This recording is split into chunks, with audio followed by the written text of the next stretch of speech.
contar en qué nos quedamos la clase pasada.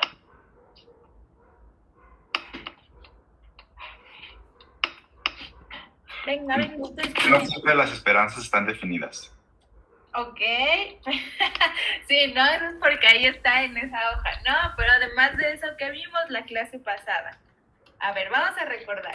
Empezamos a ver hace ya un par de clases el tema de variables aleatorias, vimos variables aleatorias discretas y continuas, y justamente en la clase pasada vimos el tema de esperanza y varianza de las variables aleatorias y calculamos algunos ejemplos para los dos casos, para el discreto y para el continuo. Y ya para el final de la clase vimos que un problema que de pronto se puede tener es justamente lo que menciona su compañero, que la esperanza no siempre existe. Existe en la mayoría de los casos, afortunadamente para nosotros, para las variables más comunes sí existe la esperanza y la mayoría de las veces es una expresión muy sencilla, pero tenemos que saber que en variables que tienen una expresión un poco más complicada, pudiera ser que no tuviera esperanza, lo cual pues suena medio raro, pero pasa. Muy bien, entonces la clase de hoy es una clase importante porque vamos a empezar a ver un tema nuevo. Y un tema nuevo muy importante porque ahora sí vamos a empezar ya así como tal a hacer estadística, ¿no?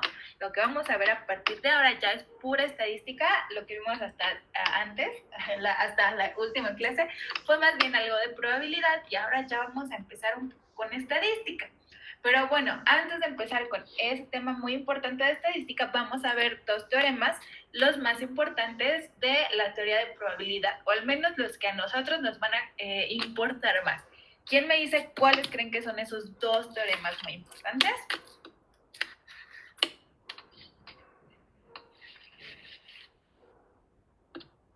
Venga, yo sé que lo tienen, así en sus cabecitas dicen, seguro va a ser este. ¿Podría ser ¿Los números? central? Justo, los dos que dijeron, el teorema del límite central y la ley de los grandes números. Entonces, a ver, vamos a repasarlos rápidamente y vamos a empezar por la ley de los grandes números, ¿no? No vamos a hacer demostraciones, solamente vamos a ver qué dicen, porque pues nos van a ser muy útiles en esta materia. Bueno, en esta y en las otras que están tomando, ¿no? Vamos a ver la ley de los grandes números.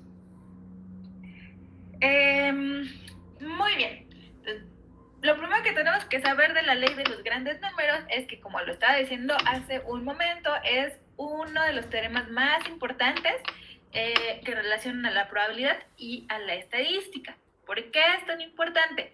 Pues porque en palabras sencillas vamos a decir que va a establecer que si yo tengo un experimento, que es lo que tenemos en estadística, siempre experimentos, y ese experimento lo repetimos muchas veces, acuérdense cuando digo muchas veces, estoy pensando en tender al infinito, el promedio de los resultados se va a acercar al valor esperado. Entonces, eso es lo que dice la ley de los grandes números, que en el límite el promedio de las variables aleatorias se va a acercar a una media, a una esperanza. Y entonces este teorema es muy importante y además muy interesante. ¿Por qué? Porque realmente no me va a decir una variable aleatoria en particular. Es decir, no me va a decir que tengan que ser normales o que tengan que ser exponenciales o shalala. ¿De acuerdo? Entonces, cualquiera que yo tenga, sé que si lo repito muchas veces y calculo el promedio, ese va a tender a la media. Otra cosa importante que tenemos que saber de la ley de los grandes números, para que no nos apantallen por ahí luego mucha gente que nos quiere apantallar, nosotros no nos vamos a dejar apantallar, es que dicen, muy comúnmente existen dos leyes de los grandes números, ¿de acuerdo? Una la vamos a conocer como ley débil de los grandes números y otra como ley fuerte de los grandes números.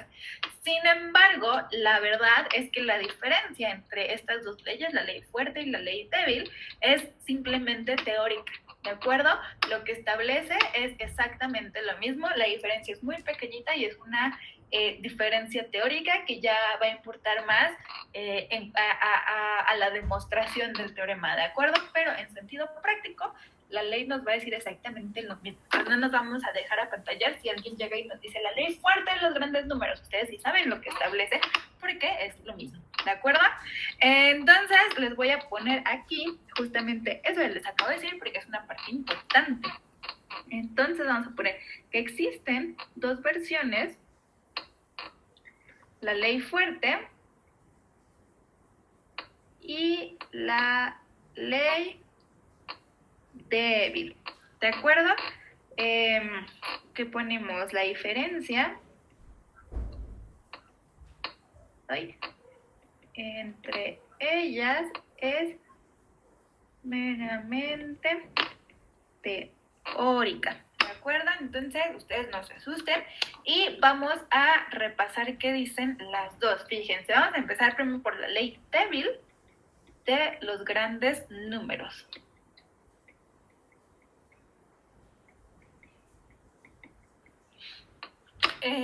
Usualmente cuando ya uno está trabajando con la ley, no escribe así la frase completa, ley débil de los grandes números, sino que simplemente escribimos las iniciales, así, ley débil de los grandes números, o simplemente nos saltamos la parte de débil, que les digo que muchas veces es una cosa más bien teórica, y nada más ponemos ley de los grandes números, ¿de acuerdo? Entonces, vamos a ver qué dice la ley débil de los grandes números. Pues vamos a empezar con una muestra, ¿no? Es decir, un conjunto de variables aleatorias. Vamos a decir, sean x1 y hasta xn, que son variables aleatorias. ¿Cómo son? Pues como siempre, I y D, es decir, independientes e idénticamente distribuidas. Con esperanza finita. Entonces aquí ya vamos a ver un poco un detalle que es un detalle muy sutil, ¿no? Dice esperanza finita. En todas las variables que nosotros vimos, la esperanza era finita. ¿Por qué? Pues porque era un mu, un lambda, un sigma, un teta. Era algo que nosotros sabemos que es menor que el infinito, ¿no? Entonces ahí está. Primera condición es que la variable tenga esperanza finita. Vamos a ponerle nombre, es decir, la esperanza de mi variable aleatoria, cualquiera, es mu, que es menor que infinito, ¿de acuerdo? Entonces mi esperanza la voy a llamar mu. Lo que va a decir el teorema es, no se asusten porque vean épsilon y deltas, es para todo épsilon positivo, el límite cuando n tiende a infinito de la probabilidad de que el valor absoluto de x barra menos mu sea mayor o igual a épsilon es igual a 0. ¿Quién me quiere intentar explicar qué es lo que dice este renglón de aquí? Este límite enorme que de pronto uno se asusta porque ve épsilon, si se acuerdan de su clase de cálculo, y entonces se bloquean. No. Vamos a intentar que no pase eso, intentando explicar con nuestras propias palabras qué quiere decir este límite. ¿Quién lo quiere intentar?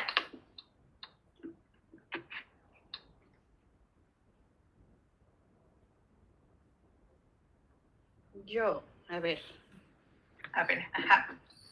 que la probabilidad de que la distancia entre el promedio de todas esas variables aleatorias y la media de cualquiera de ellas son iguales, diste más de ese número épsilon, que puede ser muy, muy chiquito, es igual a 0. O sea, que es muy poco probable que diste mucho. Exactamente. Muy bien. Justamente lo que acaba de decir su compañera es que es muy poco probable que el promedio diste de la esperanza mucho, ¿no? Esta épsilon, ponemos épsilon positiva, pero pensamos en una épsilon que puede ser tan chiquita como yo quiera, siempre y cuando sea positiva, pero tan chiquita como yo quiera, es decir, entonces la probabilidad de que la distancia entre el promedio y la media real sea grande, pues es 0, Ajá. Es decir, en el límite, pues sí se van a aparecer estas dos cosas, el promedio y la media real. ¡Súper! Muy bien. Entonces, ahora vamos a pasar a ver. Profesora, ¿Sí? ahí está tomando una sucesión, ¿verdad? Porque, bueno, que me había confundido antes de que decía Sí. que fuera Este n X infinito. barra depende de n, ¿no? Ajá, y es una sucesión infinita de variables aleatorias sin... Ujú, Ok. ujú. Súper. Ok, vamos a ver qué dice la ley fuerte de los grandes números. Ley fuerte de los grandes números. Y lo mismo, usamos las iniciales. Entonces, ¿qué dice la ley fuerte de los grandes números? Empieza de la misma manera. Vamos a decir, sean x1, x2, hasta xn, variables aleatorias y d, hasta ahí vamos igual, con la esperanza de xi hoy igual a mu, que es finita. De nuevo tenemos esperanza finita. Y sea, vamos a definir un mn, que va a ser x1 más x2 más xn sobre n. ¿Qué es esto? El promedio, ¿no? También. El promedio, ajá. Entonces, mn converge a mu casi seguramente. ¿Se acuerdan qué significa este casi seguramente? Probabilidad 1. Exactamente, que la probabilidad de que este mn sea igual a mu es exactamente igual a 1. ¿De acuerdo? Entonces, si se fijan, los dos teoremas dicen exactamente lo mismo. La diferencia es muy pequeñita. Es el tipo de convergencia que nos dice uno y que nos dice otro. Pero lo que dice, lo que establecen y lo que a nosotros nos va a interesar es lo mismo, que es que el promedio converge a la esperanza. ¿De acuerdo? Lo pueden decir de cualquier manera, que distan positivo con probabilidad 0 o que con probabilidad 1 son lo mismo. ¿Va? Una Pregunta. pregunta, Claudia. ¿X barra es lo mismo que MN? X barra, sí. Ah, ok. ¿MN qué es? Es justo esto, la suma de las X sobre N. Es exactamente la definición de la X barra que nosotros conocemos. Ok. Preguntas. Inquietudes. ¿No? ¿Todo clarísimo? A ver, va. Tenemos la idea, creo. Si yo les pidiera, ojo, ¿no? Aquí solamente me dice variables aleatorias, independientes e idénticamente distribuidas. Insisto, no me dice que tengan que ser normales, exponenciales, ni siquiera me dice que sea discreto o continuo. Entonces, si yo les dijera, quiero que elijan una variable aleatoria y comprueben que este teorema se cumple en R, ¿qué harían?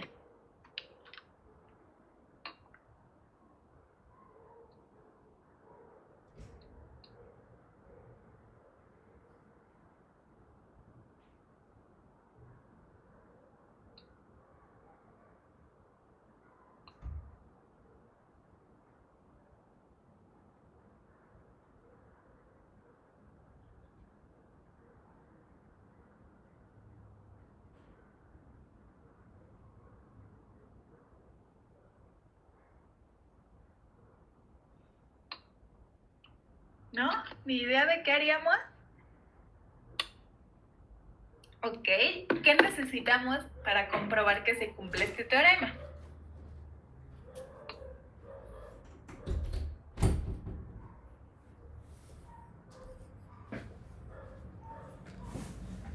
¿Qué es lo primero que necesitaríamos? Una serie de valores. Ajá, exactamente, ¿no? Es decir, mis XY. Ok, entonces necesitamos mis XY. ¿Y qué más necesitamos? ¿Qué necesitamos saber sobre esos valores? ¿Su esperanza? La media. Ajá. Exactamente. Por ejemplo, yo puedo decir, Lo voy a escribir aquí con rosita, ¿no? En R, ¿no? Voy a decir, necesitamos x1 hasta xn valores de una variable aleatoria con media mu. Por ejemplo, ¿quién me dice un ejemplo de una variable aleatoria? La que quieran.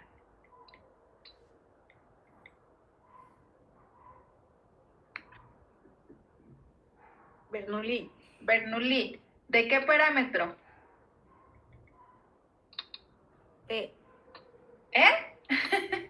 Ok. Ah, De parámetro E. Entonces, ¿qué voy a ir? Voy a ir a R y voy a decirle, R, genérame n valores de una variable aleatoria Bernoulli con parámetro E. ¿De acuerdo? ¿Cómo hacemos eso? ¿Se acuerdan? Con R de random y luego aquí le ponen su variable aleatoria. ¿De acuerdo? Ok. Bernoulli. No. R, Bernoulli, y aquí le ponen el parámetro R y luego le ponen N, el valor que ustedes quieran. No sé, pueden ser 10, por ejemplo, ¿no? Van a tener sus 10 valores Bernoulli. Ok. Ahora, ¿cómo comprobamos que el teorema se cumple? Pues yo voy a obtener 10 valores Bernoulli, que es decir, pueden ser ceros o unos, ¿cierto? Voy a obtener 0, 1, 1, 1, 0, 0. Ay, ¿cuántos llevo? 3, 4, 5, 6, 7, 8, 9, 10. Así, mis 10 valores. ¿Qué tengo que hacer para ver que sí se cumple mi teorema?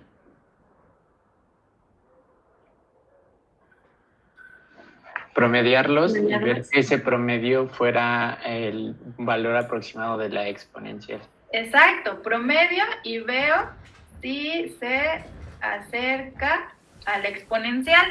Ahora, para ver que se cumple el teorema... Perdón. ¿Sí? ¿Es el parámetro de la Bernoulli? ¿Es una exponencial?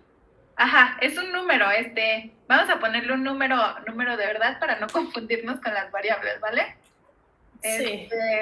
¿Qué les gusta? ¿Un tercio? Ajá, vamos a poner un tercio, ni me acuerdo dónde está, pero bueno, a lo mejor ni se podía, ¿verdad? Ver si se acerca a un tercio. Ajá. Ok, luego, ¿cómo veo que realmente se cumple el teorema? ¿Qué tal si con estos 10 no se acerca al un tercio?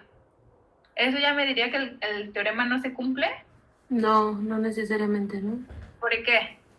Podríamos incrementar el número de datos. Exactamente, ¿no? Porque acuérdense, estos dos teoremas son de convergencia, es decir, me dicen cuando n es grande. Entonces, para ver, yo puedo ir probando, ¿no?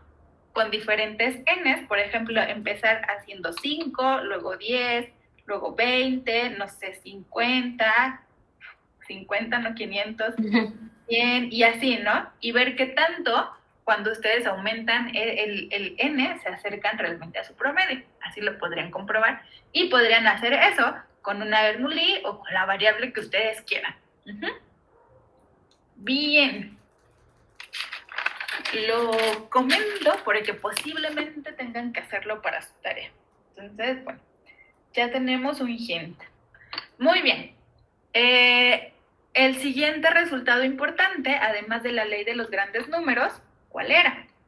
El muy famoso y muy conocido teorema central del límite. Y aquí voy a hacer un paréntesis. A mí me da exactamente igual que le digan teorema central del límite o teorema del límite central. Existe una discusión entre las personas que son como muy rigurosas, porque la traducción de el nombre de este teorema al español no es muy clara, ¿de acuerdo? Entonces hay gente que dice, no le podemos llamar teorema del límite central, porque entonces tendría que haber más límites, ¿no? Tendría que haber límites a los lados para decir que este es un límite central. Y hay gente que dice, pues tampoco puede ser teorema central del límite, porque tampoco tenemos más teoremas de límites, y pues no puede ser un teorema central del límite si no hay más teoremas sobre límites. ¿Me explico? Entonces, bueno, por ahí de pronto, si ustedes consultan las traducciones de libros escritos en inglés a español, pueden encontrar ya sea teorema central del límite o teorema del límite central. Yo he encontrado incluso que en libros que están originalmente escritos en español, los autores como que no coinciden, ¿no? Si le llaman de una o de otra forma. Entonces, bueno, vamos a dejarlo como teorema central del límite, pero si ponen límite central no me enojo, ¿vale? Entonces, a ver, este teorema también es el segundo teorema muy importante. ¿Y por qué es muy importante? Porque este teorema lo que nos va a decir es que bajo ciertas condiciones, y voy a poner un asterisquito en ciertas condiciones porque hay más versiones de este teorema. Es el mismo teorema, pero con diferentes condiciones. Pero bueno, la idea es la misma. Es que la suma de muchas variables aleatorias, de nuevo, muchas, tendiendo a infinito, es aproximadamente normal. Y aquí también surge un poco una idea errónea que de pronto podemos haber escuchado alguna vez en la vida, que es que todo se distribuye normal, ¿no? Y entonces de repente hay gente que se enoja y dice así de, ¿por qué vemos muchas variables aleatorias y al final todo es normal? Bueno, eso no es cierto, no todo es normal, ¿de acuerdo? Porque primero el teorema sí tiene condiciones, entonces hay condiciones que se deben de cumplir para que sea normal. Y segundo, cuando uno dice grande, ese grande depende mucho de las variables que estén usando y de los parámetros que tengan estas variables. ¿De acuerdo? Entonces vamos a ver ahorita un poquito cuando les explique también la simulación de este teorema, a qué me refiero con esos parámetros y las variables y todo eso, ¿no? Pero bueno, vamos a ver qué dice el teorema del límite central. De nuevo, vamos a empezar como siempre, sea x1 hasta xn, que son variables aleatorias, como son independientes e idénticamente distribuidas. Características, pues nos interesa que tengan esperanza finita. Y en este caso también vamos a pedir, acuérdense, la esperanza es el primer momento finito, ¿de acuerdo? Vamos a pedir segundo momento finito. El segundo momento finito lo vamos a traducir en que la varianza también sea finita, ¿de acuerdo? Entonces, esta es la versión, digamos, más rigurosa del teorema, pero es de alguna manera la más sencilla porque casi todas las variables que conocemos hasta ahora cumplen con esto, ¿de acuerdo? No solamente tenemos esperanzas finitas, sino que también tenemos varianzas finitas. Tenemos expresiones simples y sabemos que son números que no son el infinito, ¿no? Hasta ahorita, de hecho, nosotros aquí solamente conocemos un caso donde no hay esperanza, ¿no? Entonces, bueno, es el más restrictivo en el sentido de que hay otras versiones que lo que hacen es ir quitando condiciones. Es decir, primero no dejamos de pedir el segundo momento finito. Después dejamos de pedir el primer momento finito. Después dejamos de pedir independencia. Y así, ¿no? Vamos sucesivamente quitando cosas. Pero bueno, la idea, insisto, siempre es la misma. Entonces, ya que tenemos nuestras variables, con nuestra esperanza y nuestra varianza finita, ¿qué es lo que vamos a decir? Que la variable aleatoria x barra, es decir, el promedio, menos la media, sobre sigma veces la raíz de n, lo voy a escribir con palabras, converge en distribución a una variable aleatoria normal estándar. De nuevo, pues cuando n tiende a infinito. ¿De acuerdo? Entonces, ¿qué estoy haciendo aquí? Fíjense. Primero voy a tomar el promedio. Después de que tomo el promedio, voy a restarle la media. Al restarle la media, lo que estoy haciendo es centrar todos mis valores, ¿no? Agarrarlos y recorrerlos todos hacia el cero.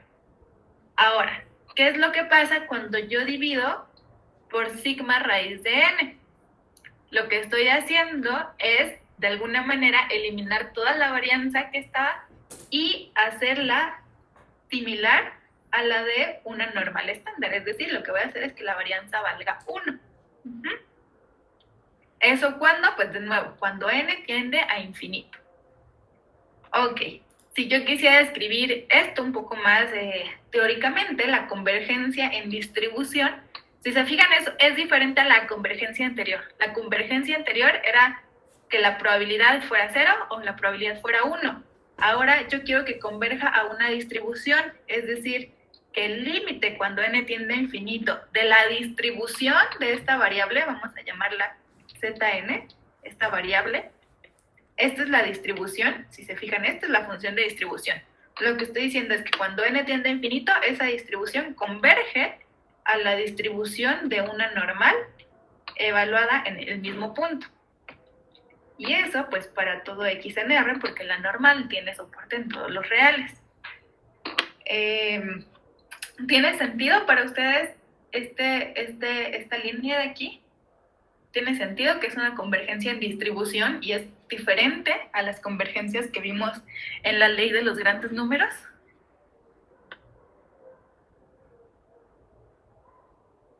Sí. Muy bien. Ahora, si yo les pidiera el mismo ejercicio que antes, les digo, a ver, muchachos, vamos a ver si esto es cierto, si de verdad se cumple, porque de nuevo, ¿no? Aquí hay cosas muy curiosas. Primero, pues no me están, o sea, solamente me dicen que mi sucesión son variables aleatorias, pero no me dicen que sean normales, exponenciales, gamma, no me dicen nada de las variables aleatorias. Solo tengo que tener esperanza y varianza finita, ¿no? Entonces, si yo les pidiera, vamos a comprobar este teorema en R, ¿cómo lo podríamos hacer? ¿Qué necesitamos? Vamos a ponerlo también con un asterisquito aquí abajo.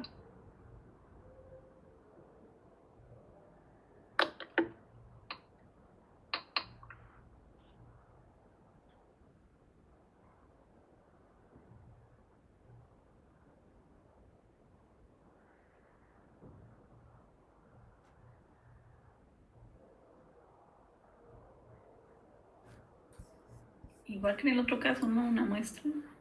A ver, vamos a empezar igual que en el otro caso. Necesitamos nuestra muestra x1 hasta xn de una variable aleatoria.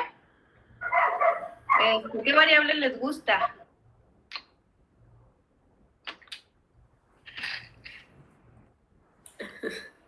Bernoulli. También Bernoulli. ¿De qué parámetro? Es un tercio. Un tercio. Bernoulli de parámetro 1/3. Entonces vamos a usar el mismo comando. Vamos a simular cuántos valores. Vamos a ponerle 10. Vamos a empezar a simular 10 valores de esa Bernoulli. Y luego, ahora, ¿qué tengo que hacer para ver que se cumpla este teorema?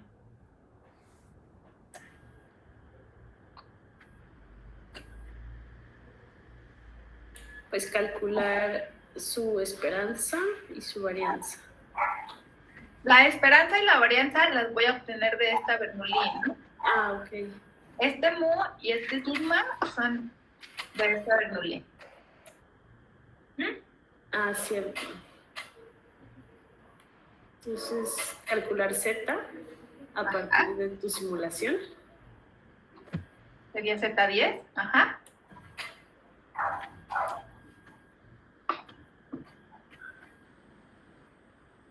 Y entonces, si yo obtengo con esto Z10, ¿qué voy a obtener? Un número, ¿no? Un solo número. Y luego, ¿cómo veo que ese número sigue una distribución normal?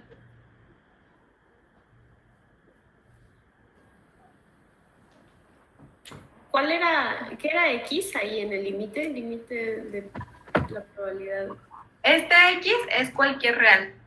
Porque acuérdense, esto es como la función de densidad, ¿no? Este es un f chiquito evaluado en x. Entonces, este x es cualquier real.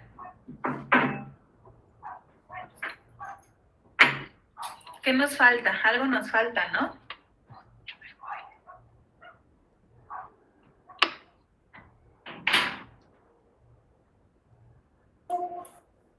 ¿Cómo verían? Creo que es la pregunta importante, ¿no? Nosotros queremos ver convergencia en distribución. Queremos ver que algo sigue una distribución normal. ¿Cómo ustedes le hacen para ver que algo sigue una distribución normal? No sé, vamos a pensar lo más rápido. Gráficamente, ¿cómo ven si algo sigue una distribución normal? Histograma. Un histograma nos puede ayudar. Histograma. Ahora, la cuestión es que, ¿qué necesitan para un histograma? Observaciones. Observaciones, varias, porque con una sola no se puede. Yo aquí voy a obtener solo un número. Es como si tuviera una sola observación de la normal. Y eso, pues de ahí no puedo sacar un histograma. ¿Qué tengo que hacer entonces? Repetir esto. Varias. Exacto, repetir esto varias veces y hacer el histograma, ¿no? Vamos a suponer que ustedes hacen esto 100 veces, hacen su histograma. ¿Qué esperarían que pase? Pues que si simulan, por ejemplo, 10 observaciones 100 veces y hacen su histograma, se viera una cosa, no sé, quizá así. Si ahora hacen lo mismo, pero aumentan este valor, es el que tienen que aumentar, entonces ya su histograma se va a empezar a parecer a una normal. ¿De acuerdo? Entonces aquí lo único que falta, y la diferencia con lo anterior, es que ahora, pues con una sola observación no me basta para mostrar que algo sigue una distribución. Necesito varias, ¿de acuerdo? Pero acuérdense, el n del que habla el teorema, porque aquí van a tener dos, van a tener este y este n, el n del que habla el teorema es este. Este es n del teorema, es el que tienen que aumentar. Ahora, lo que decía yo al inicio, ¿no? No todo sigue una distribución normal y muchas veces nosotros vemos, por ejemplo, en libros que usemos n igual a 30, ¿no? Entonces decimos, el número mágico es 30, a partir de 30 todo es normal.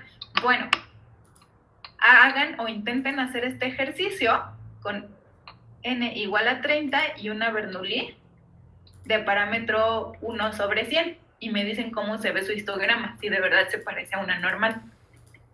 ¿De acuerdo? No va a ser lo mismo que ustedes hagan este ejercicio con esta Bernoulli a que ustedes hagan esta Bernoulli.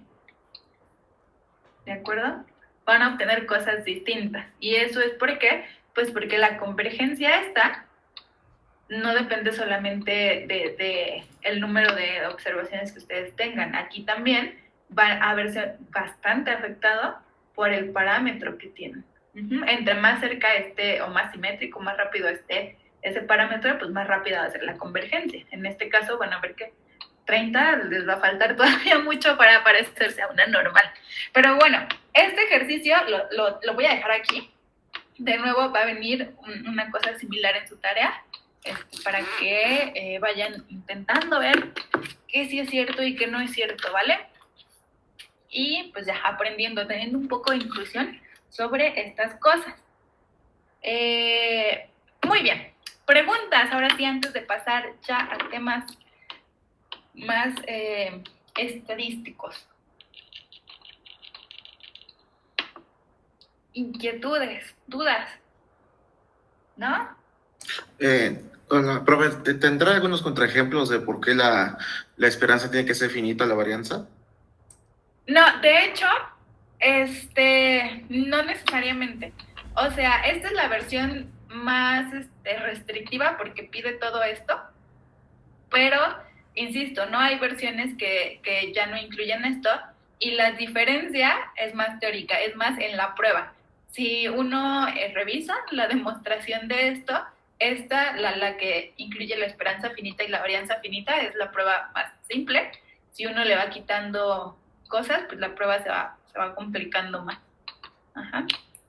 Ok, pero sí, entonces sí es cierto, sin tanta restricción. Me imagino de eso por la facilidad de la prueba, ¿no? Pero entonces sí se le puede quitar esas condiciones. Sí, se le pueden quitar y tiene ligeros cambios, porque vamos a suponer en el caso infinito, o sea, cuando ya no tienen esperanza, entonces la pregunta es, ¿qué hacemos aquí? ¿No? Ajá, entonces tiene diferencias pequeñitas, pero la idea es la misma.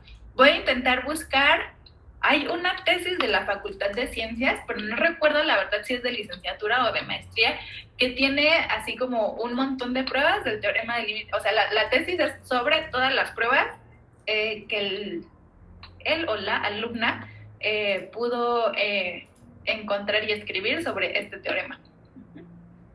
Voy a ver si la encuentro. Si la encuentro, se las comparto. Ajá.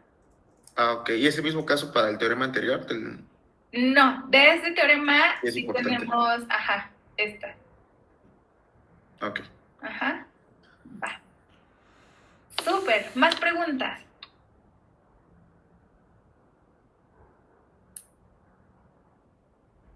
¿No? Ok.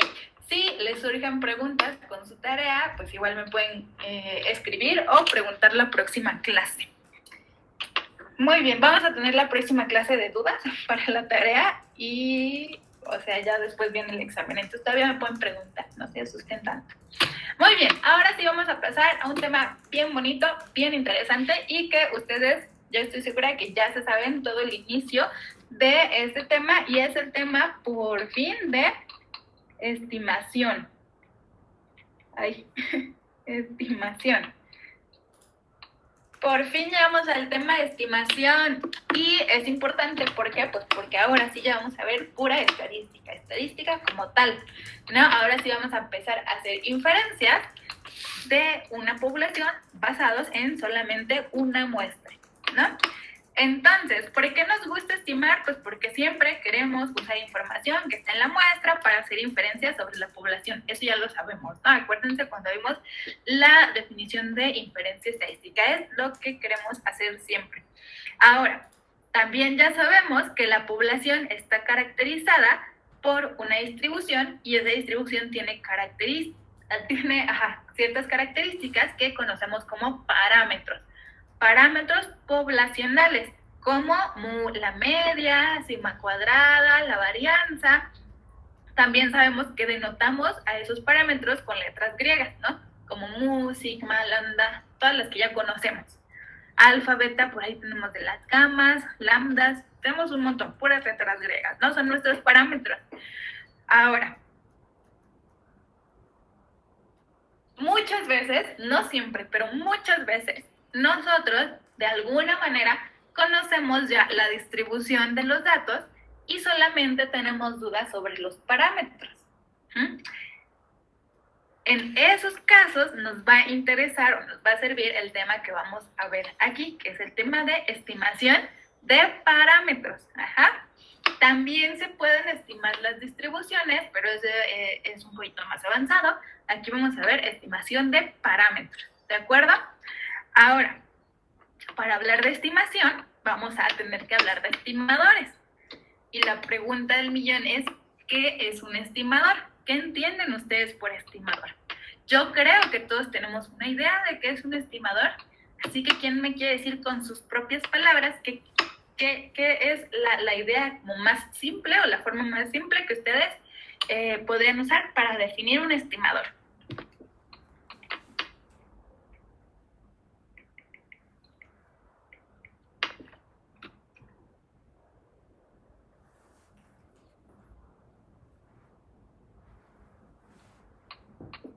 Un valor muy cercano al parámetro. Un valor muy cercano al parámetro. ¿Puede ser cualquier valor? Es un valor muestral de esa población. Exacto, ¿no? Es un valor usualmente que tiene que ver con la muestra, ¿no? Lo obtenemos a partir de la muestra. Ok, pues vamos a decir que un valor, como lo obtenemos de la muestra, es una especie de regla, ¿de acuerdo? Un estimador es una regla. La mayoría de las veces expresada como una función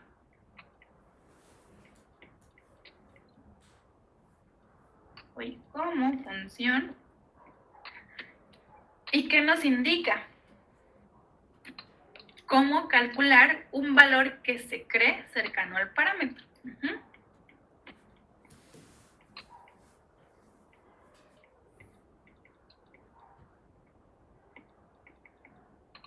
¿Qué escribí? Un valor, y entre comillas voy a poner cercano al parámetro.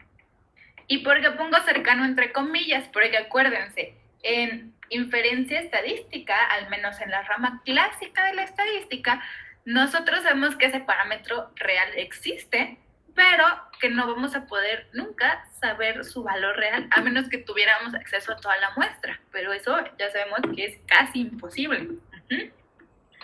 Y, ok, ¿qué me faltó especificar? que estamos basados en la muestra, ¿cierto? Un valor cercano al parámetro.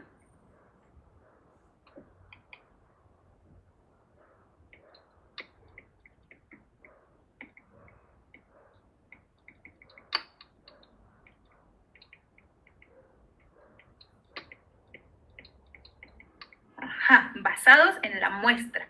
Ahora, ¿cómo denotamos usualmente a los estimadores?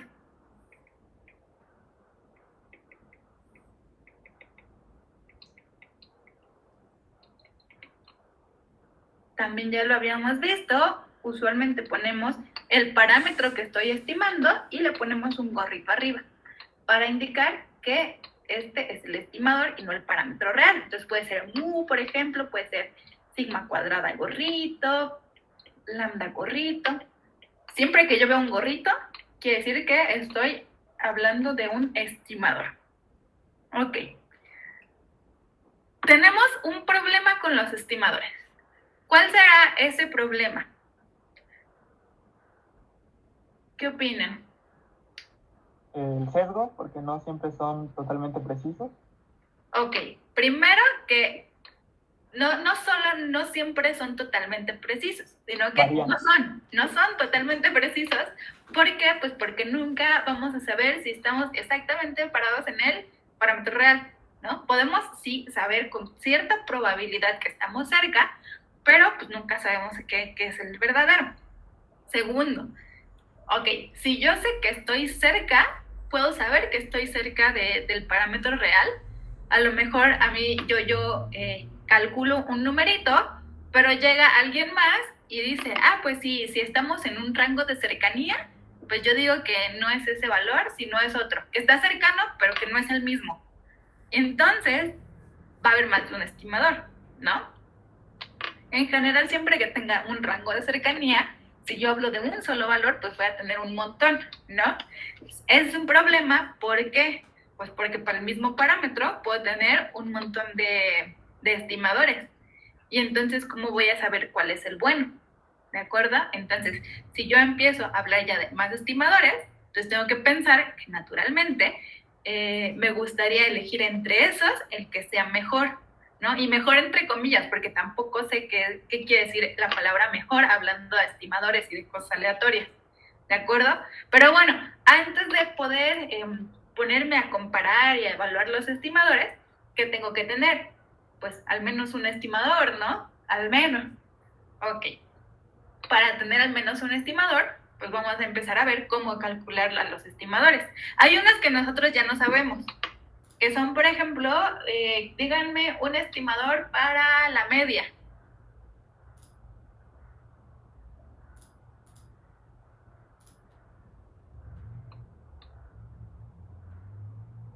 El promedio de las variables muestrales.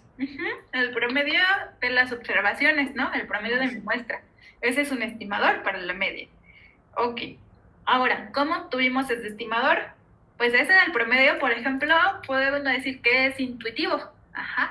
Pero también tenemos métodos que justifican de manera más teórica por qué decimos que, por ejemplo, el promedio es el estimador para la media. Aquí vamos a estudiar dos métodos, que es el estimador por el método de momentos y el estimador máximo verosímil. Esos dos métodos son los más comunes, son los más usados, son los que vamos a ver aquí. ¿Son los métodos para evaluar un estimador? No, para obtener estimadores.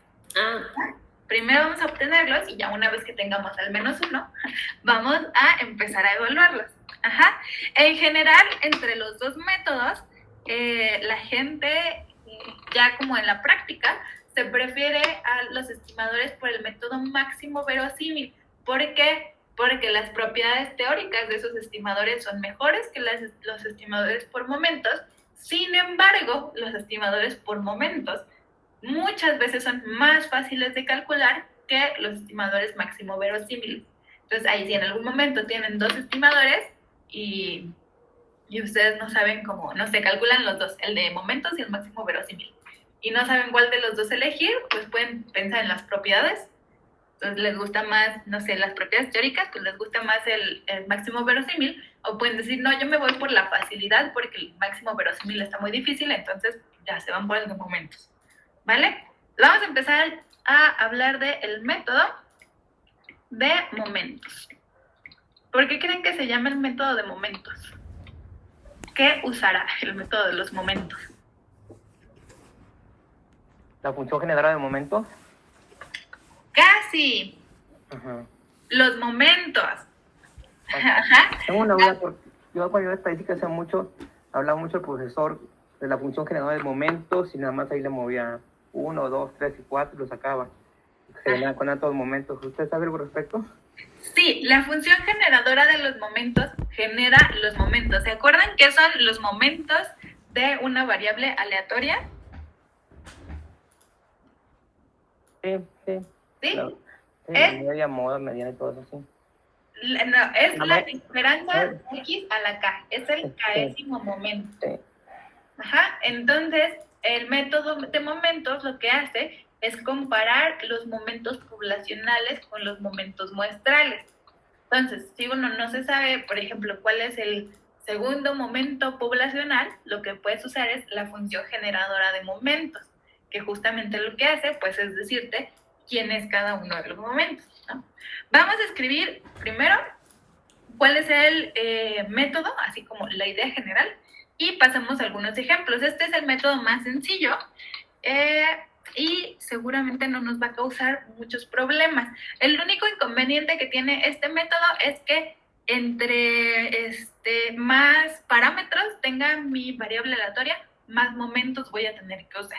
Entonces, bueno, a ver, la idea general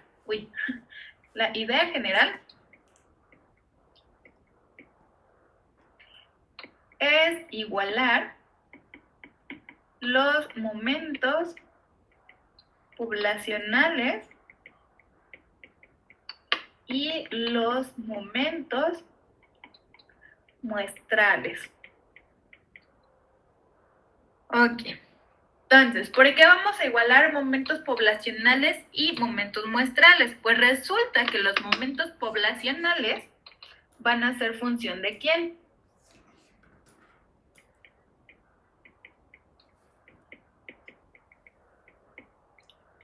Son función de los parámetros poblacionales.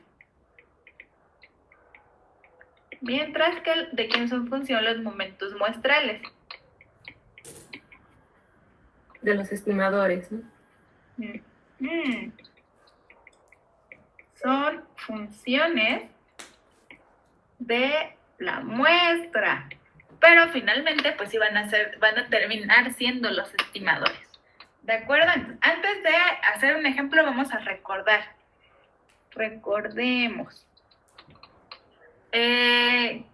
¿Cuáles son o quién sería el momento? Vamos a pensar el momento de orden K. Acuérdense, cuando no pongo alrededor de quién, quiere decir que es alrededor del 0. ¿Quién sería el momento? Ay, pero esperen, quiero especificarlo, que es el poblacional. Momento poblacional de orden K.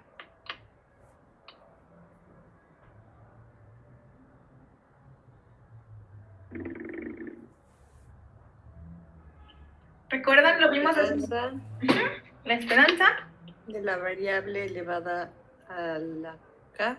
Exactamente. Es el késimo momento o momento de orden K. Poblacional.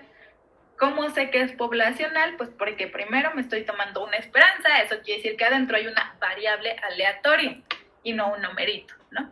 Como estoy hablando de una variable aleatoria, ya es poblacional. Ahora, ¿cuál es el momento muestral? Igual de orden K. Lo mismo, no voy a decirlo, pero es alrededor del 0. ¿Quién sería?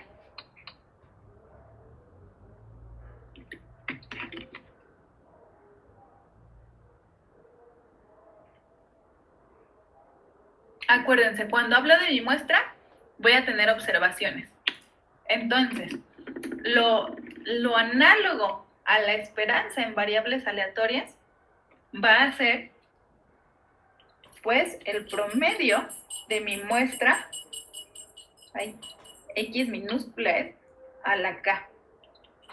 ¿De acuerdo? Ese va a ser el késimo momento muestral. Es, pues, lo análogo a la esperanza, pero pensado en la muestra. Es siempre el promedio. ¿De acuerdo? Entonces, ¿qué dice el método de momentos? Pues yo me voy a tomar el momento poblacional y lo voy a igualar a el momento muestral. ¿Qué momento? ¿Para qué K? Pues depende. Si tengo un parámetro, solo uno, pues me tomo solamente el primero. Si yo tuviera 2 parámetros, entonces voy a tener que igualar el primer momento y el segundo momento.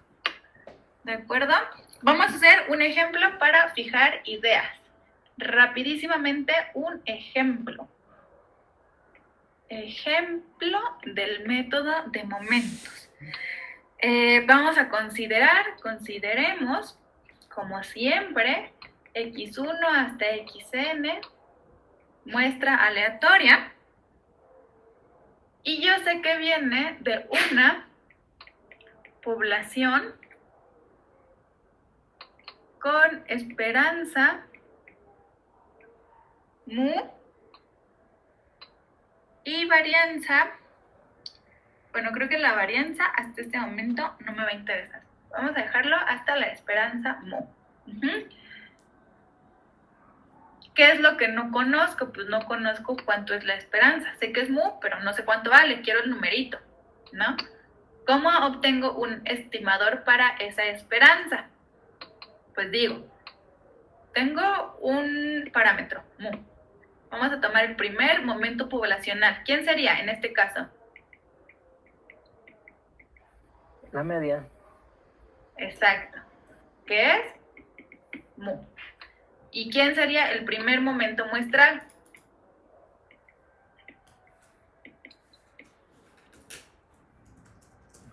La media muestral.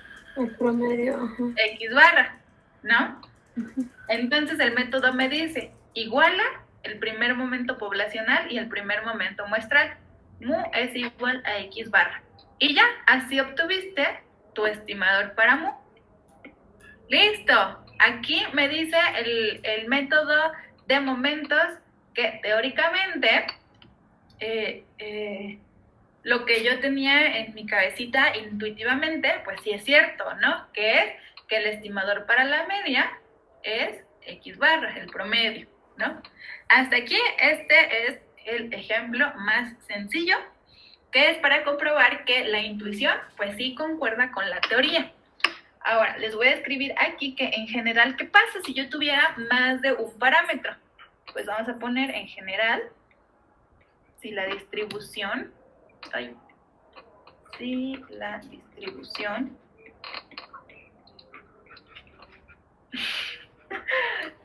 denme un momento,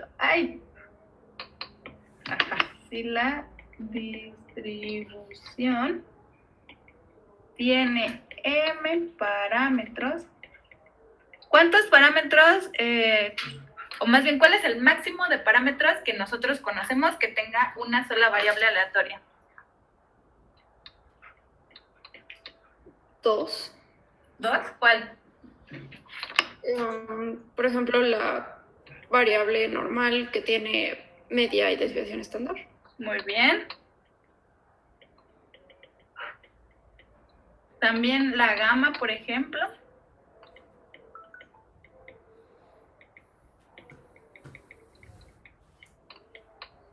En general, si la distribución tiene parámetros desconocidos, los estimadores por momentos, que son los mismos, pero todos con gorrito, se obtendrán igualando ¿cuántos momentos?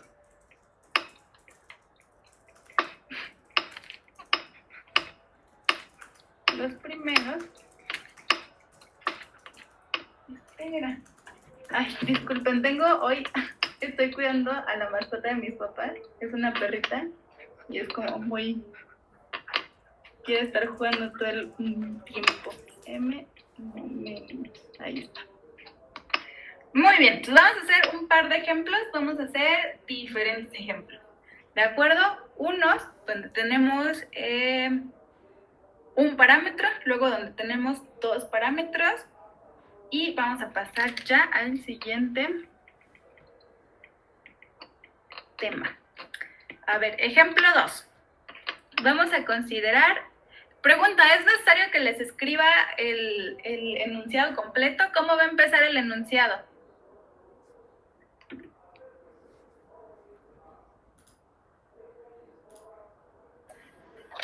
Sea X1, XN. Muestra aleatoria. Aquí me faltó de una población con distribución exponencial.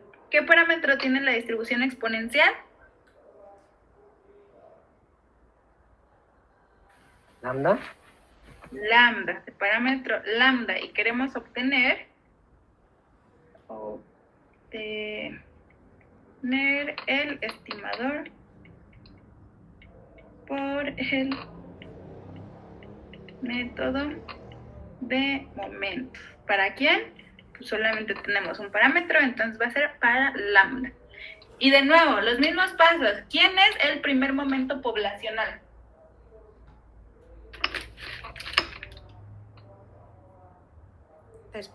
¿La esperanza? Ajá, pero para un exponencial de parámetro lambda Creo que es la misma, ¿no? Lambda. es 1 sobre lambda. Ajá. ¿Y quién es el primer momento muestral?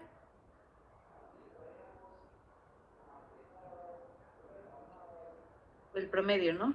El promedio, ¿no? ¿Qué es? Pues vamos a ponerle simplemente X barra. Ok, ya que los tenemos, los dos momentos, ¿qué hacemos? Los igualamos.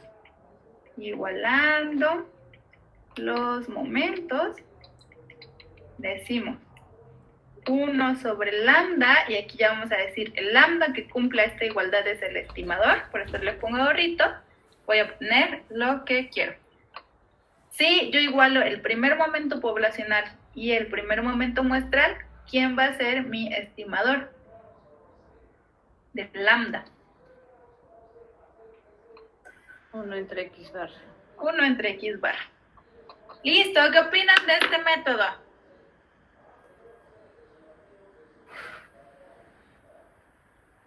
Se ve sencillo. Se ve sencillo. Justamente es la ventaja que tiene, ¿no? Que entre los métodos que tenemos, no solamente el desarrollo es sencillo, sino que los resultados, las expresiones, son sencillas de calcular. Si yo les doy una muestra de una distribución exponencial y les digo, estimen lambda, pues nada más calculen el promedio y lo dividen, toman el inverso y ya está su estimador, ¿de acuerdo? Eso es algo que no siempre pasa, que sean expresiones tan sencillas. Vamos a ver ahora qué pasaría si tenemos, por ejemplo, dos parámetros. En X1 hasta XN, muestra aleatoria de una población normal con parámetros mu y sigma cuadrada. Ok, vamos a hacer exactamente el mismo procedimiento con la diferencia de que ahora ¿cuántos momentos voy a necesitar? 2. 2. ¿Por qué? Pues porque tengo dos parámetros. Muy bien. ¿Quién me dice quiénes son los momentos poblacionales?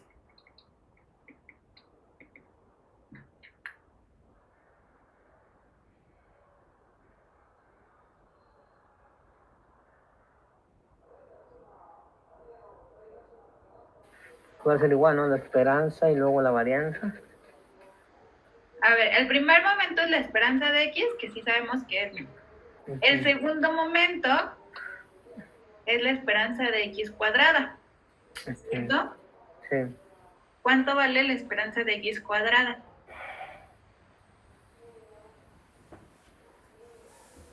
Una cuadrada menos mu. Casi. Cuadrada menos mu al cuadrado. Es más.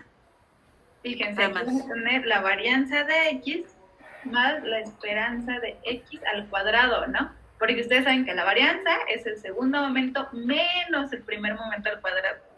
Cuando ustedes pasan ese menos, se convierte en más. Ok.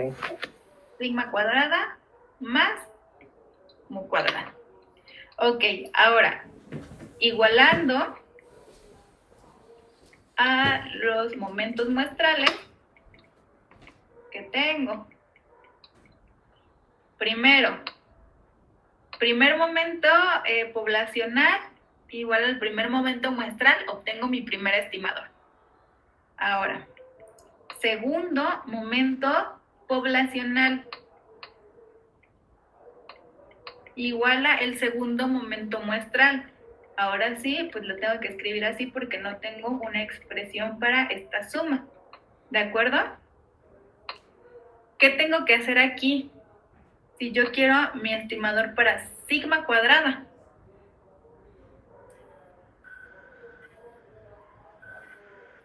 Sustituir el de la mu.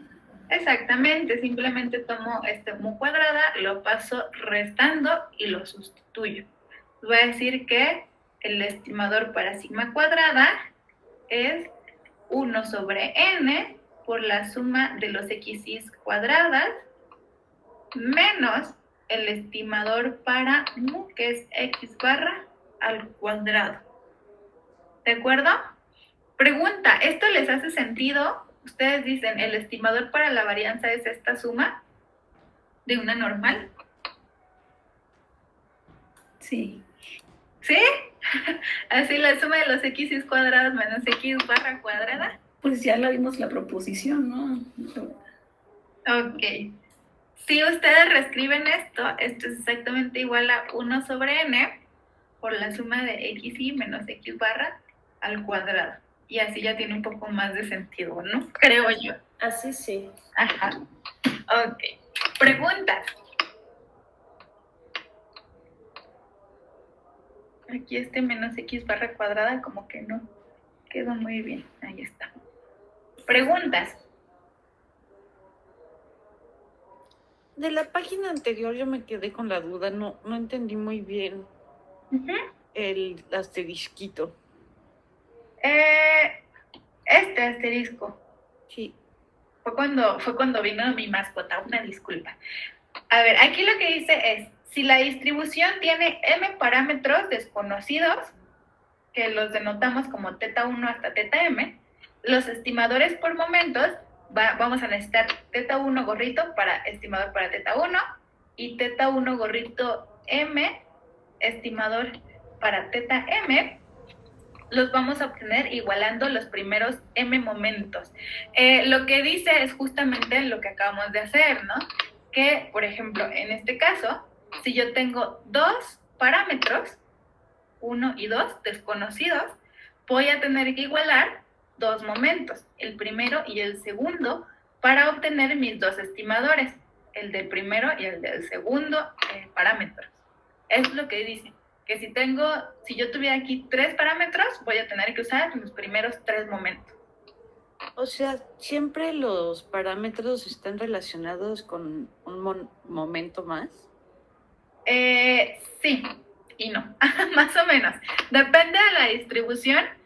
Por ejemplo, ustedes en alguna de las distribuciones podrían usar, de aquí a, no sé, si tuvieran 3, podrían usar el segundo y el tercero para obtener también el primero, ¿no? Lo que decimos es que con esos 3, seguro, te salen los estimadores. O sea, no vas a necesitar más que esos momentos. Ajá.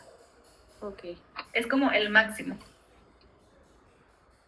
Muy bien. ¿Más preguntas? Disculpe, ¿cómo obtuvo los momentos muestrales? Los momentos muestrales así están definidos. Están definidos, aquí está, como la suma de 1 hasta n de xy a la k. Ah, ok. Es como el promedio, pero elevando a la k. Ajá. Sí, muy bien. Vale.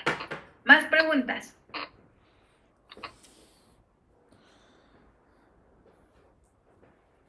Ok, muy bien. Si les pido que me calculen los estimadores por momentos de la gama, ¿ya sabemos qué hacer?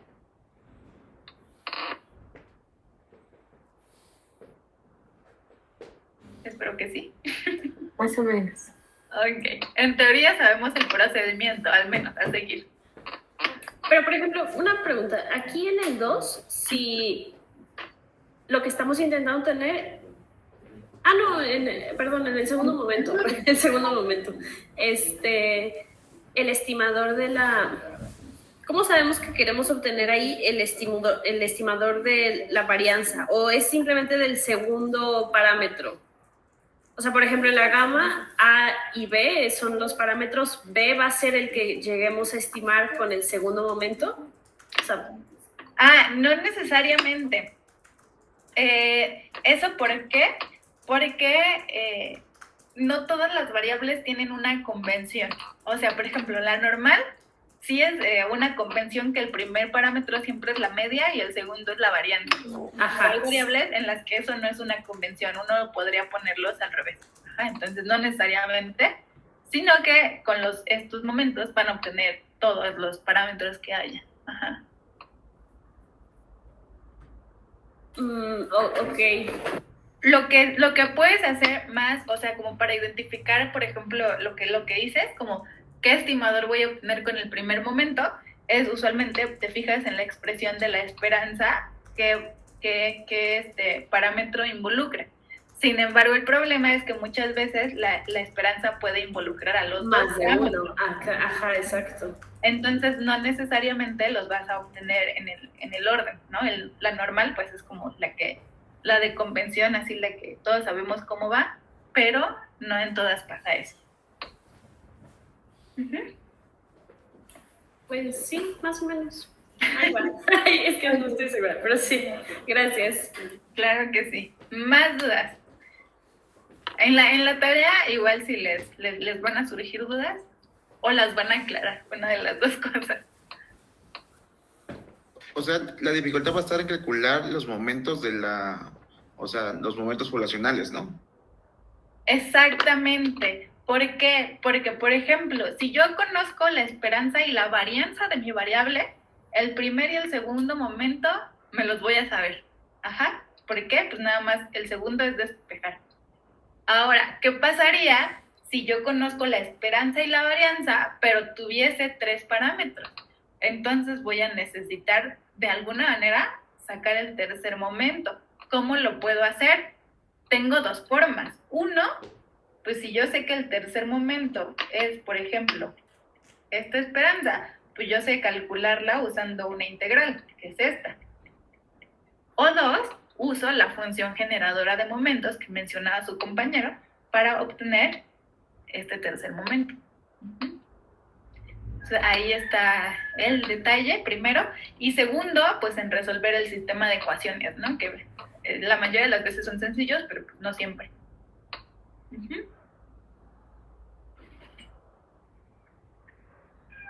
Igual, ¿qué pasaría si yo les doy una variable que no conocen? O sea, si yo les doy una función f de x, que tenga una expresión que no hemos visto, ¿qué tienen que hacer? Pues calculan su esperanza con su integral que no conocen, si es un parámetro, y su segundo momento, y son 2 parámetros. De acuerdo. Muy bien. ¿Más preguntas?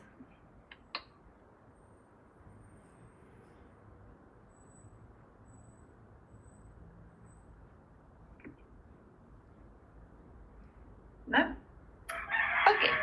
Va, ese es en general el método de los momentos. El segundo método que vamos a aprender es el método máximo verosímil. Y ahí voy a cambiar de página para que no nos confundamos. Vamos a ver el método máximo verosímil. Entonces, ¿por qué es importante el método máximo verosímil? Pues primero porque junto con el de momentos es uno de los más usados para encontrar estimadores puntuales y como su nombre lo dice, se trata de maximizar una función de verosimilitud.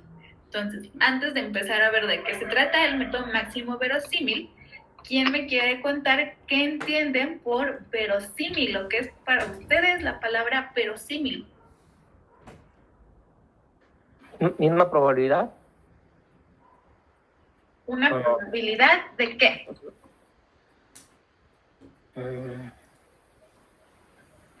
Ay, no me acuerdo muy bien de esa, pero sí tiene que ver con eso.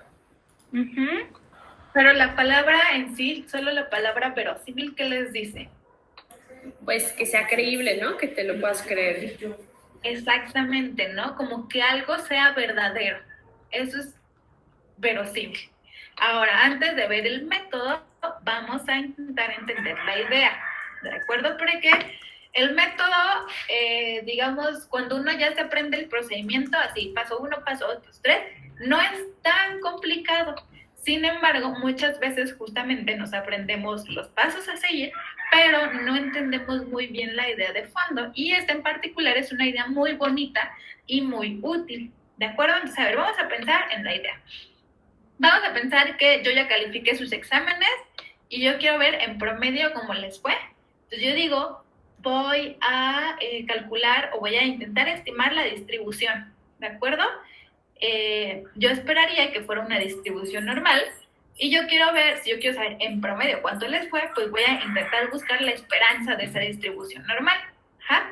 Entonces lo que yo voy a hacer es tomar una muestra de 10, ¿no? Entonces aquí está la línea de sus calificaciones, aquí está el 5, nadie sacó menos de 5, y aquí está el 10, nadie pudo haber sacado más de 10, ¿no? 5, 6, 7, aquí está el 8, bueno, y el 10 entonces está mal, ¿verdad? Aquí está el 10. Ok, yo me pongo a graficar aquí las calificaciones de esas 10 exámenes que yo tomo al azar, y pues voy a tener 1, 2, 3, 4, 5, 6, 7, 8, 9, 10. Vamos a suponer que están así. Esas son las 10 calificaciones de la muestra. Como lo dije al inicio, quiero modelar de alguna manera. Se las voy a escribir porque ustedes cuando lo vean van a ver mi dibujo y ya no se van a acordar de qué se trataba esa línea, ¿verdad? Vamos a poner, supongamos que se observan 10 calificaciones y queremos modelar, entre comillas, porque estamos ya suponiendo una distribución, el comportamiento, ¿no? General de las calificaciones, con esos datos, ¿no? Y dije, ¿no? Voy a pensar en que ya es una distribución normal. De alguna manera, sé que la varianza es 1. Que es una normal con una media que no conozco, pero sé que la varianza es 1. Ajá. Ok. ¿Y ahora qué voy a hacer? Pues voy a intentar averiguar cuánto vale esa media. Ajá. Ok. Si yo sé esto, es decir, sé que siguen una distribución normal con media mu y varianza 1, ¿cuáles son todas las posibilidades que tengo para elegir qué distribución siguen esos datos?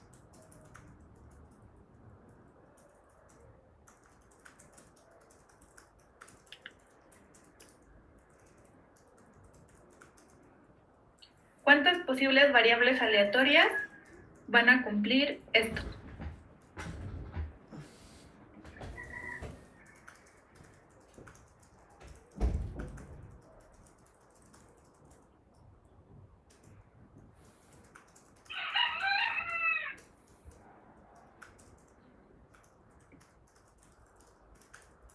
¿Será solo una?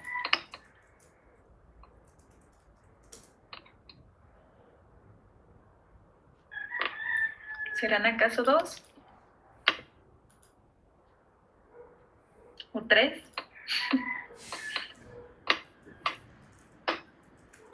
¿O 7 machete? ¿O 8 pinocho? Ok, ¿cuántas creen que sean? Díganme un número. ¿Son 4? 4. Ok, ¿cuáles 4? Podría 6, 7, 8 y 9. Ok, voy a pensar justamente en algo que dijo su compañera. Su compañera dice, pues yo creo que pueden ser la que tiene como media 8. Ay, déjenme aquí. Es decir, esta que tiene como media 8, la que tiene como media 7 y la que tiene como media 6. ¿Qué opinan los demás? ¿Les parecen?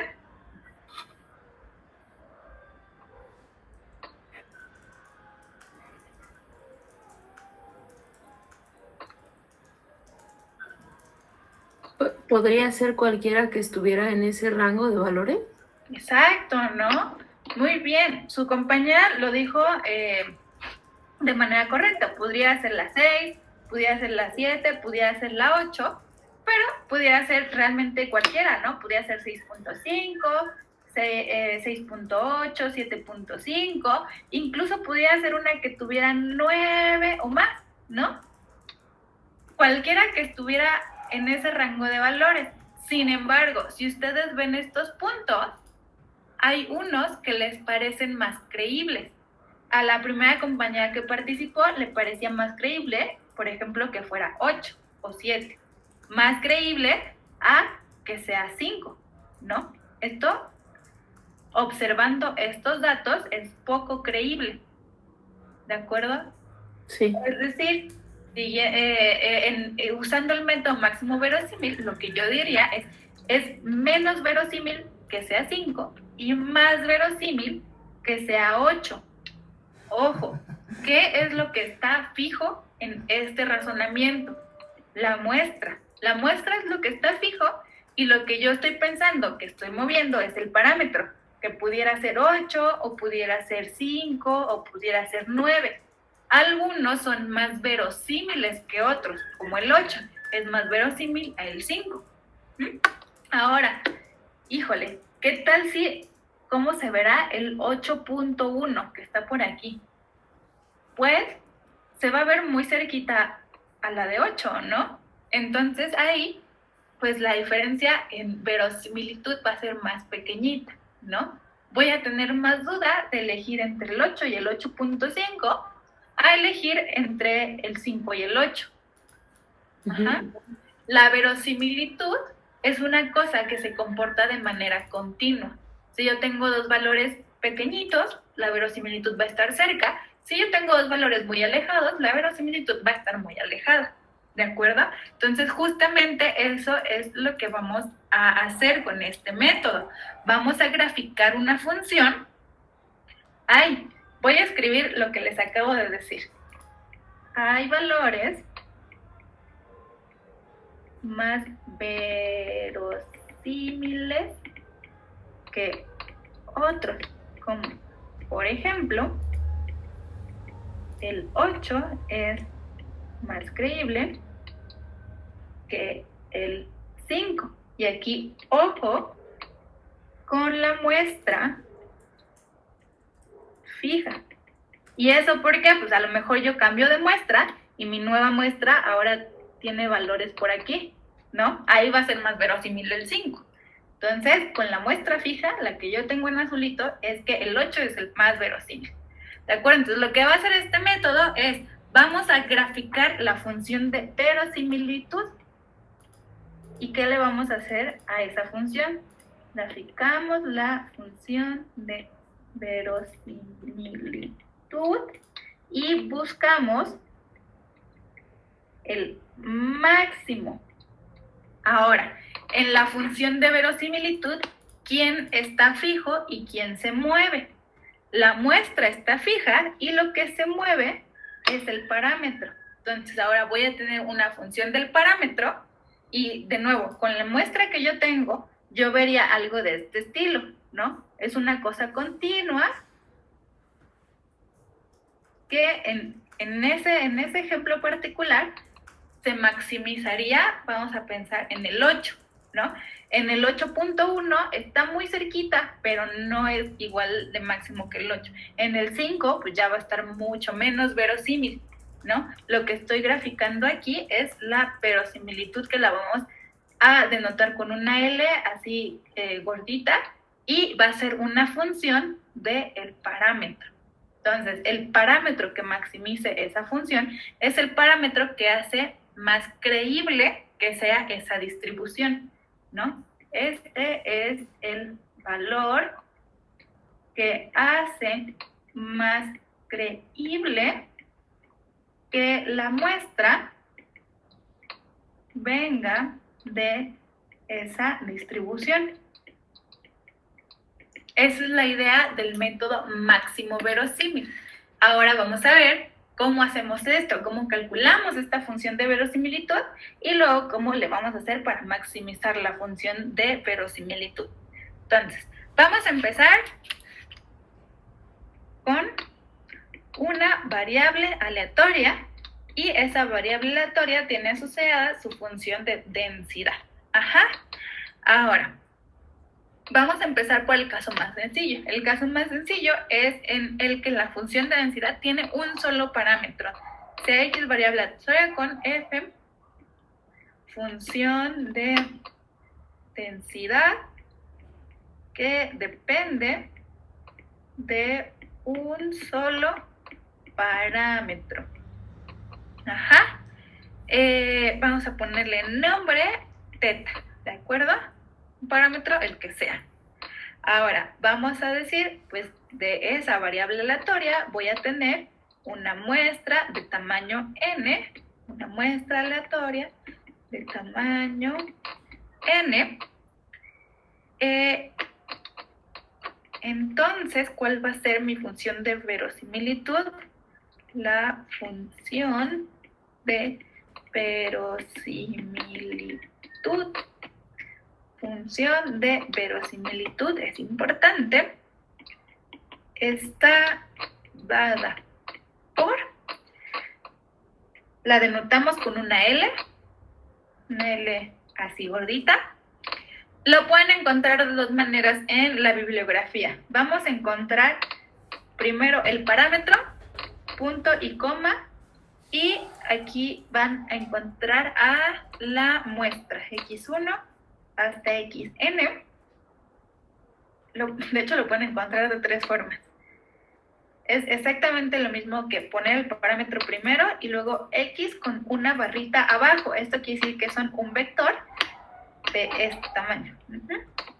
O lo pueden encontrar simplemente así, una función que depende de su parámetro. Es exactamente lo mismo. Ahora, ¿cómo está la función de verosimilitud? Ya me quedé sin espacio. La función de verosimilitud, que depende del parámetro, está por la función de densidad conjunta evaluada en su muestra. Ahora, si mi muestra es una muestra aleatoria, que quiere decir que son independientes, ¿cierto? Y que vienen de la misma distribución. ¿Cómo calculo la función de densidad conjunta cuando mis variables son independientes? El producto. Perfecto, el producto. Entonces, f de x1 por la multiplicación, el producto. Que es lo mismo a el producto o la multiplicación de las f's de xy desde i igual a 1 hasta n. Y aquí, igual en alguna bibliografía, hacen explícito que esta f de xy depende del parámetro. Entonces, ¿qué es lo que estamos haciendo aquí? Fíjense, la función de verosimilitud es simplemente la función de densidad conjunta, pero vista como función del parámetro. Dejamos fija a la muestra, porque en teoría ya conocemos esos numeritos, y la vamos a ver como función de los parámetros o el parámetro que yo tenga. Entonces, esa es la parte importante y fue como la novedad de este método, ¿no? Ver a la función conjunta como la función del parámetro y ya no de la muestra. Entonces vamos a ponerlo aquí. La función de verosimilitud es función del parámetro desconocido. ¿De acuerdo? Preguntas con esta definición de función de verosimilitud. Inquietudes.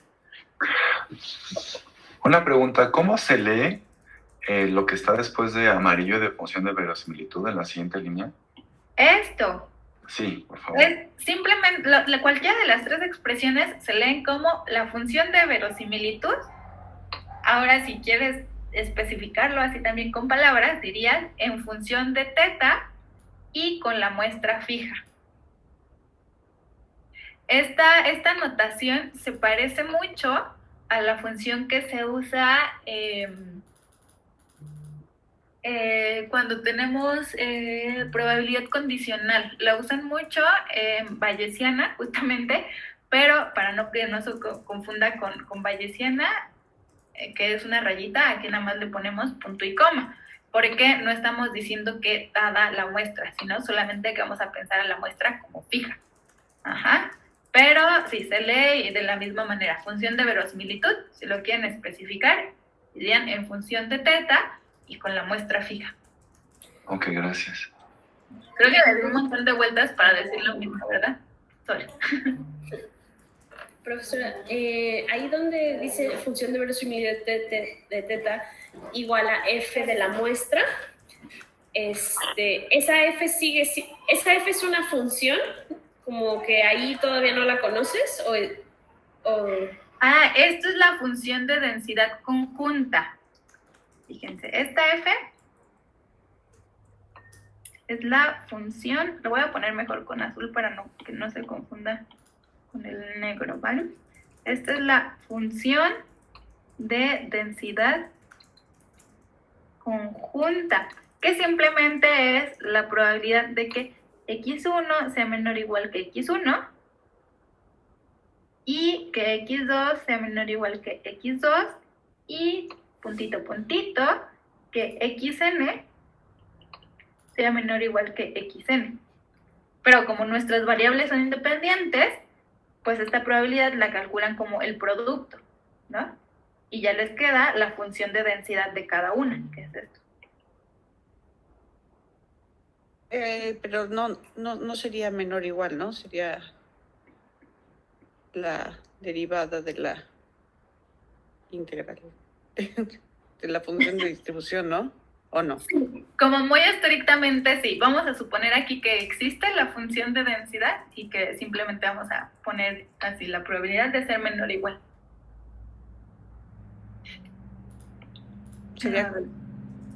Sería más bien como un igual, ¿no? En el caso discreto. En el caso discreto, ajá, pero en el continuo, ¿cómo se los...? Ajá, pues sí, la derivada con respecto de cada una de las x's. Ajá.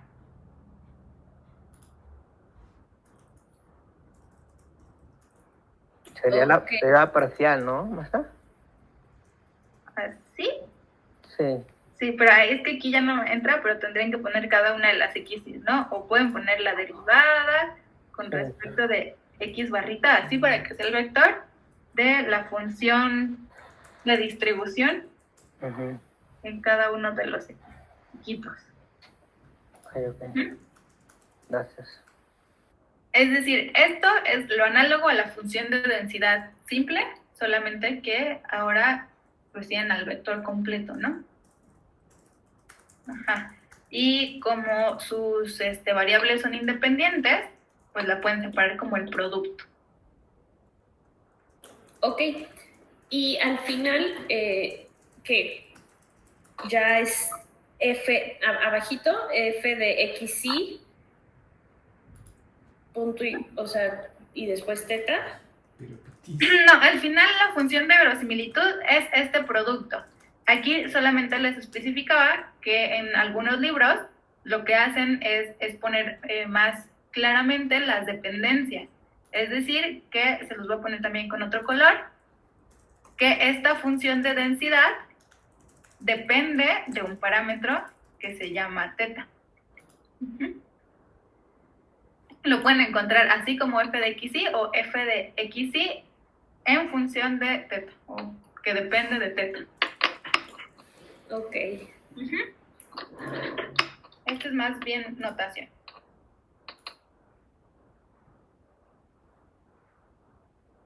¿Más preguntas?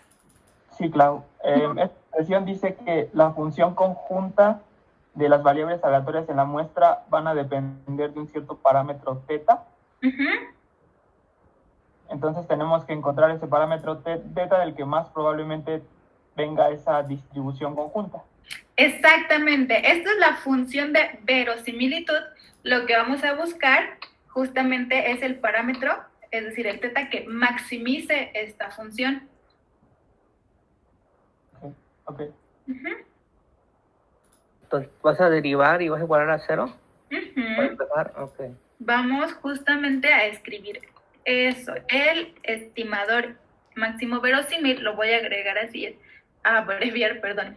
Estimador máximo verosímil es el valor de teta que maximiza la función de verosimilitud, L de teta.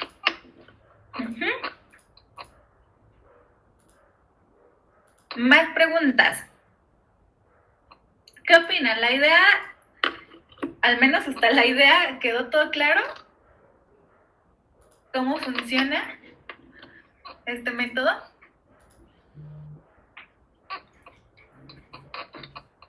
Más o menos, Clau, pero la última parte no quedó muy clara. O sea, ¿qué implica el que se maximice esa función? ¿Por qué queremos que se maximice? Cuando se maximiza, ¿es más aproximada a los valores de la muestra? Exactamente. El valor que maximiza esa función es el que hace que la muestra sea más probablemente provenga de esa distribución, ¿no? Es justamente acá donde les grafiqué el ejemplo de los exámenes. Si graficamos la función de verosimilitud y la pensamos en función de la media, el valor que hace más probable que la muestra venga de esa distribución, ese es el estimador máximo verosímil. Justo por eso se llama función de verosimilitud y depende del parámetro. Porque un parámetro, por ejemplo, no sé, el 5 va a ser cierta verosimilitud o nos va a arrojar cierta verosimilitud, pero el que a nosotros nos interesa es el que hace más verosímil, ¿no? Que esa muestra venga de cierta distribución. Justamente aquí por eso, lo que está fijo es la muestra, porque está basado en una sola muestra. Y al maximizar la función, Clau, minimizamos la diferencia entre la distribución conjunta que produce esa función de verosimilitud y la distribución conjunta real, o sea, la muestral. Exactamente. Ok, gracias. Lo que dices es una idea, de hecho, muy, ¿cómo lo puedo decir?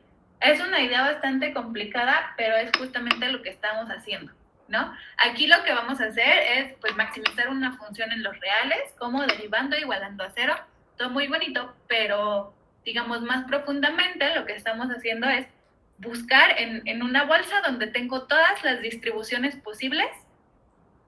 Me fijo solamente en la que esté más cerca a la que es la de verdad, la función de verdad, ¿no? La real, de donde sí vienen los datos. Entonces, pero, esa medida de cercanía entre la distribución muestral y una distribución con un parámetro el real, verosímil, O sea, esa medida de cercanía, ¿quién nos la da? O sea, es que esta función de densidad conjunta no, bueno, no sé, no la entendí bien, creo. La función, ya. No, es que, mira, ¿cómo lo podemos explicar? La idea de verosimilitud es una idea medio rara, ¿no? Porque no nos dice como tal es la probabilidad, aquí, ¿no? Es la probabilidad de que mi muestra venga de la distribución con un parámetro, sino que es la distribución conjunta, es la idea al revés. Aquí, si yo me fijo la densidad, realmente lo que es, pues al revés, ¿no? Es como, vamos a pensarlo en el caso discreto, la probabilidad con la que esta muestra o esa variable toma el valor de esta muestra. A ver, vamos a escribirlo acá. En el caso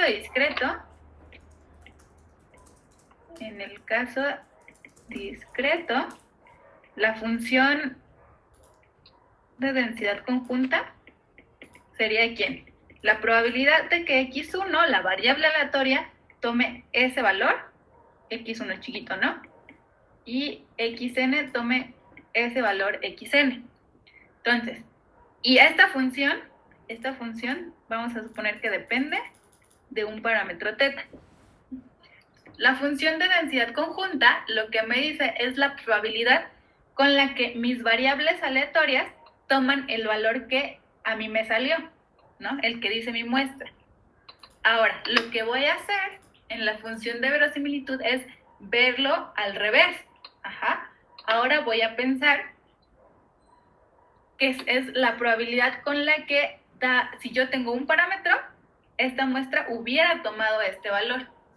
Es como pensar la función de densidad, pero al revés. No sé si me estoy explicando más o menos. La función de verosimilitud realmente no es una probabilidad del parámetro, sino que solamente lo estamos pensando diferente. De hecho, es justo esa la razón por la que nosotros no escribimos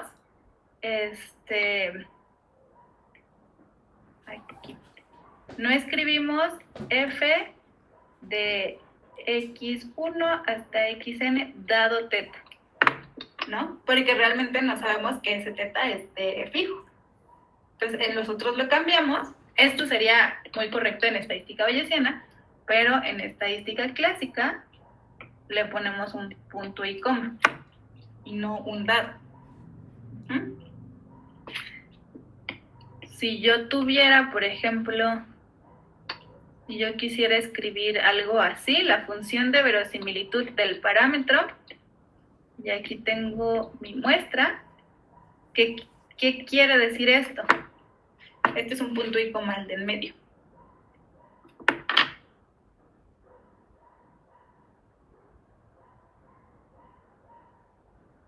¿Qué quisiera decir eso?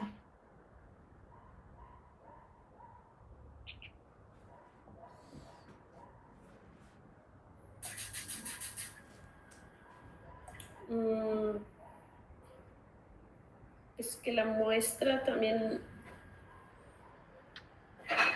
es una... no sé. ¿No? ¿Cuál sería la diferencia si yo le pusiera una rayita, un dado? Pues, si pones la rayita, estás diciendo que la muestra es fija, ¿no? Ajá.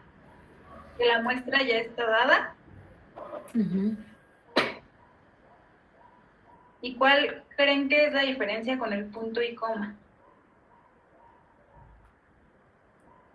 Si yo pongo la rayita... ¿El parámetro? ¿Perdón? ¿Que la muestra depende del parámetro? Exactamente. ¿No? La muestra que yo obtenga, la muestra que me salga en mi realización, en mi primer experimento y único experimento que voy a tener, va a depender del parámetro, ¿no?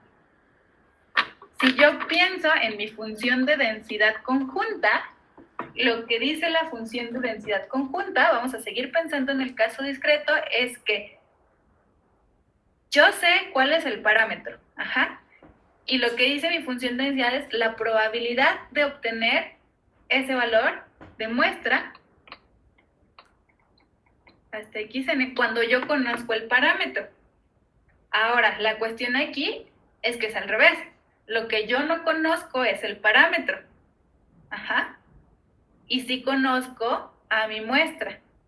Entonces, la función de verosimilitud, que es verdad la función de densidad, pero como función del parámetro, es justamente, lo voy a decir como probabilidad, pero no es exactamente una probabilidad, pero representa a la probabilidad de haber obtenido esa muestra dependiendo de cada parámetro posible.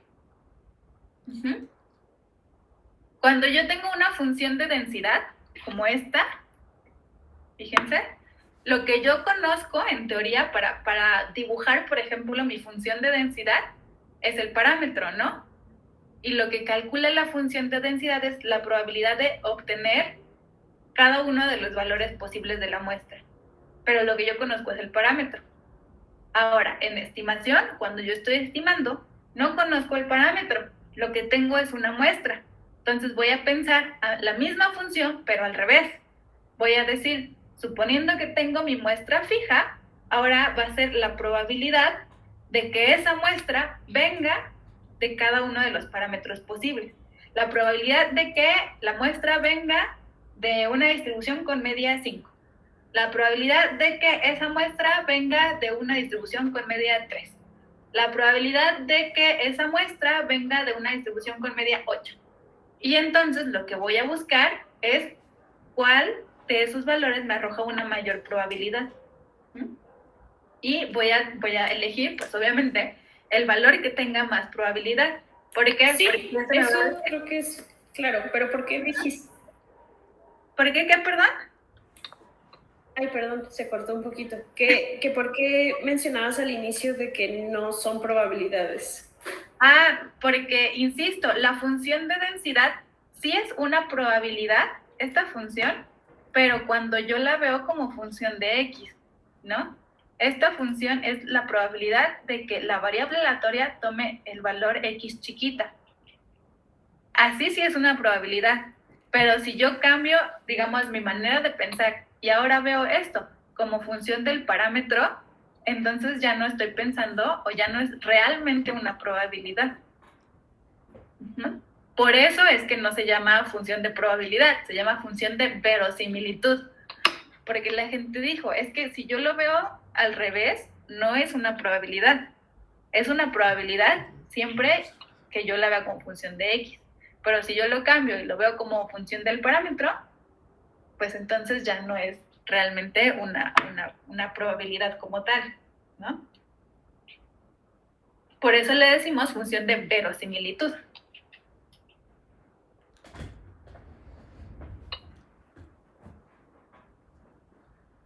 ¿Sí queda más o menos? ¿Más o menos?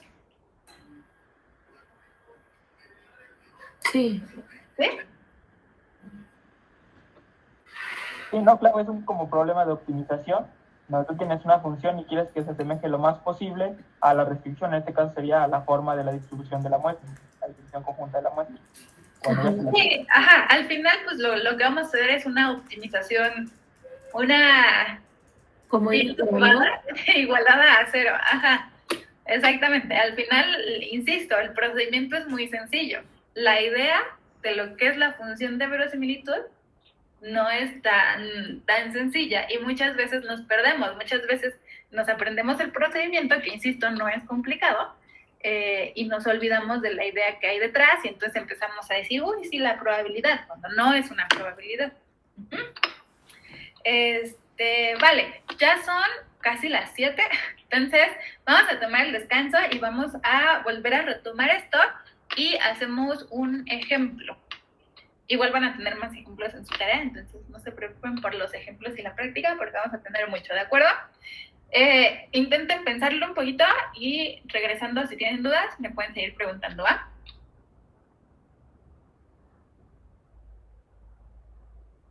Sí.